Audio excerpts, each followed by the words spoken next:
Hey, Pack. So, I was thinking Valentine's Day and my normal posting day being Tuesday, it's actually on Valentine's Day, so this works perfectly. That I would tell the story of how I met my husband. so, we were going to a church and they have this like young adults thing. And I have not met him yet. And I am an introvert. I'm an introvert. I get very overwhelmed in social settings that seem to have this, like, oh, go mingle kind of pressure on it. And so I won't. I refuse to walk over to already established groups and introduce myself and insert myself. It just doesn't feel right. It doesn't feel natural, and I can't. Nope. So I'm standing at a table. They had snacks afterwards. And I don't remember if I was eating like a cupcake or, some kind of snack. And I'm just standing there and I'm looking around. I'm like, God, I know I can't make friends if I don't put myself out there, so I can't just, go home every time after the service is over. But at the same time, I'm like, I don't want to stand here forever feeling like an idiot and just feeling awkward and getting depressed because I'm alone. Um, so I was like, I'm going to give this 15 minutes. And then if if no one comes up and talks to me, I'm going to leave and try again next week. Needless to say, someone came up and said, hey, can we share your table? And I was like, sure. And she introduced her boyfriend, or I think at that time, I want to say was her fiance. I don't know if they were married yet. I'm not sure. Might have been husband. And I'm sorry, my eye is bothering me so badly. Wyatt had to do that while I'm recording. And then they introduced the guest that they brought, which is my future husband. And he looked awkward too. Like, he was just there and they were kind of dragging him around. And, I greeted them all and, kind of made room as much as you can at a round table. I mean, I just kind of scooted slightly. And, we started talking. And mostly she did a lot of the talking. She was very much an extrovert, you could tell. And the other two guys were very much introverts, you could tell. And I was like, this works good. And so I kind of tried to engage the introverts, which maybe I'm an ambivert. I don't know. Because I do really enjoy interacting with people, but I prefer small, very tight-knit groups. I do not like large settings like parties. So it's like, hey, let's the four of us go back to my house, and hang out. Like that kind of group I'm down for. It's a controlled environment, Anyway, so I don't remember what all we did. I know we watched the guys, I think, play foosball for a little bit. I think it was a foosball table. It was either foosball or air hockey. I think it was foosball.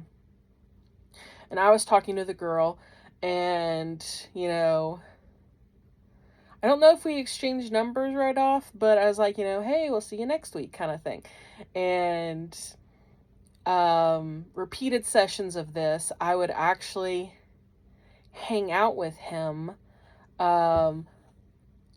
So there was, I'm so sorry, my eye. So there was this area that's all well lit and ready for, company to hang out and mingle with. And I go beyond the doors in the dark area because one, it just was too loud. The music was too loud. It's hard to hear people. And two, it's too bright. and he actually followed me, and we were talking about Batman. And I did my impersonation of Joker laugh from the Bag of Laughs in the Michael Keaton Batman movie. And no, I will not do them right now. Uh, and, he thought it was pretty funny and a little creepy because, a girl doing the Bag of Laughs from that, it was a little creepy. And I'm weird, so, and I don't know, we actually really hit it off and talked a lot. And we both kind of were very similar in that way. And I was like, I kept getting the feeling he wanted to ask me out. And I was like, I wasn't sure I was even ready to go out on a date. I don't know if I would have said yes or no if he would have asked me. But then he ends up being asked out by someone else, not, the two, because they're a couple. And so I was like, oh, I guess it just wasn't meant to be. I was like, maybe I misread it. And, I didn't know if he had asked her out or if she asked him out, but I found out later she asked him out. She was a much more forthcoming woman. I don't know how else to put that. Like she would be the one to ask someone out probably, and I'm not that kind of person. And so they end up dating. They even get engaged. Does not work out. They break up. They were not dating for long before they got engaged, by the way. So that's, they fought a lot. And by fighting, I mean mostly she was getting mad at him for not doing things that she wanted him to do. And so I remember witnessing this. I'm like, y'all don't mesh. She has expectations of you and you're not meeting them, and you're miserable. And I was just like, I didn't want to be like the nosy person, but I was just like, why are you with her? Like, you don't seem happy, and y'all fight a lot, and y'all aren't even married, and you fight a lot. And I was just like, and then apparently the breakup was really bad, and so I didn't see him for a long time. Well, I ended up becoming her friend, and I think it was about 3 years, and he came back into my life by texting me, of all things. And he's like, I don't know if I don't have an excuse. I just would really like a friend. And so since she was his ex, I had asked her, was it okay if I, what do you think? Because I didn't know what to think. I remember really enjoying hanging out with him, but at the same time, it was like, he's your ex and you're my friend, and I don't want. And she was like, no, it's fine. Hopefully, y'all can be friends. And I was like, okay, great. And so I was still a little nervous, but I was like, yeah, let's, and since it had been a few years, because I was homeschooled and an only child, I feel like in some ways my maturity stunted. So there were certain things I just was more afraid to do.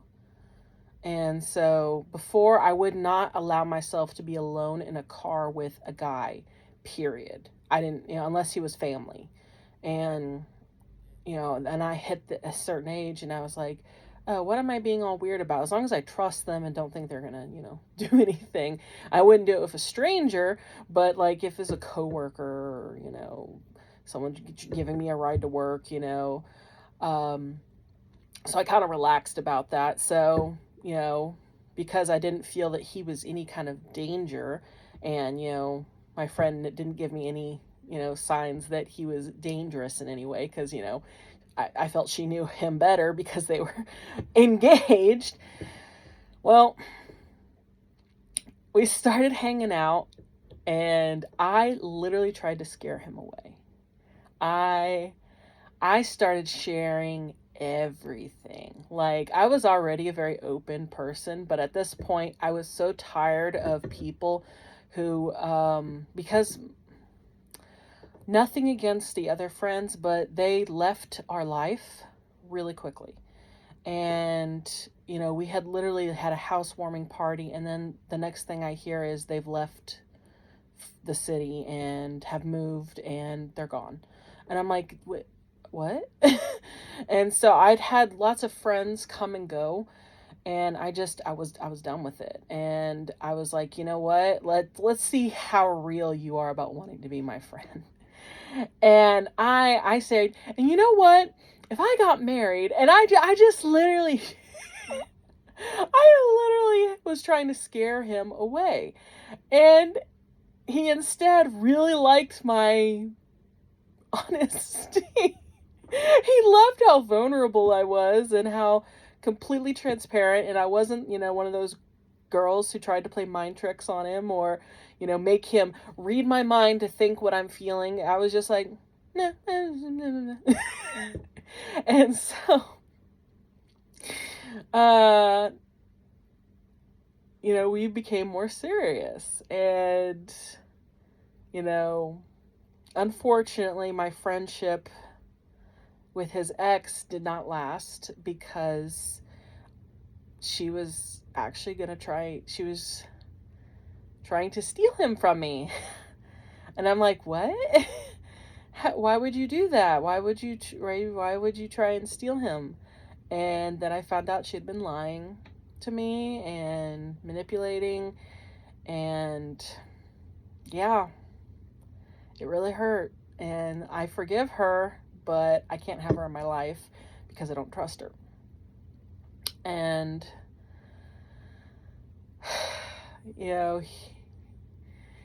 he was so sweet too. He was like, you can keep her as a friend. I don't really want to be around her much. And I should have seen that as a sign, and I really should have trusted him more. And so I ended up actually apologizing to him for not I saw the way she treated some people, and I should have realized that our friendship had become a little more toxic, and that I really do feel like she loves me as a friend. Even to this day, I feel like she really did. But due to her own past injuries and wounds, it was, coming from a very broken place. And so, all that to be said, we've had some ups and downs in our relationship, and,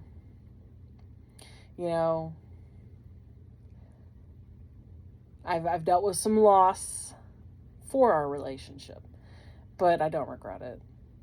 I have never known someone as kind and as attentive. I always felt not seen, and that's not how I feel with him.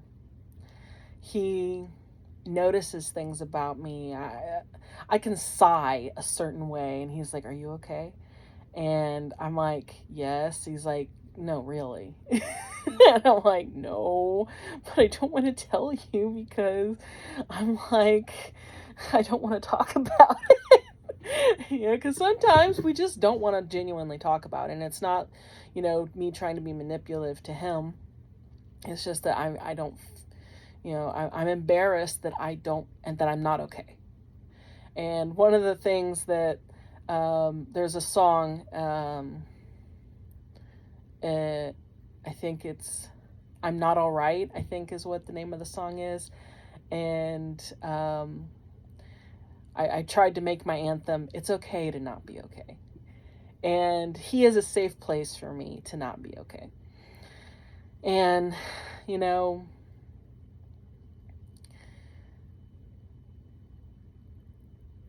we I don't think I can imagine a better person to match with, in my opinion, in my genuine how I feel, because I love him and I want him to be happy, and the fact that I get to be a part of that, that I can do things that make him happy, make me very happy. And that, you know, he genuinely cares about how I feel, and that we're both nerds. We're both big, I mean, nerds, geeks, I don't know, whatever term you want to throw at it, we're that. You know, we both love a lot of the same anime, and anime we've never seen, we both watch and we both like, you know, like, I think really the biggest difference I have with him that sometimes is a little of an irk is he really likes music that I don't. And fortunately, we both like a lot of music the same. But I'm not big on rap. I'm not big on country. And I'm not big on, like, what is that? Electric music. I don't know, like techno and EM or whatever it's called. I'm just not big on those. I don't hate them, but they kind of bother me. And you know, I've heard some songs from those that I loved, and I was like, oh, this is a good one. And I'm sure he's like, well, they're all good, but you know, to me, it's a good one. I'm sharing my opinion. And so like I'll listen to some of that, like Daft Punk. You know, I don't typically like that kind of music, but I like quite a bit of Daft Punk, or at least a few of their songs.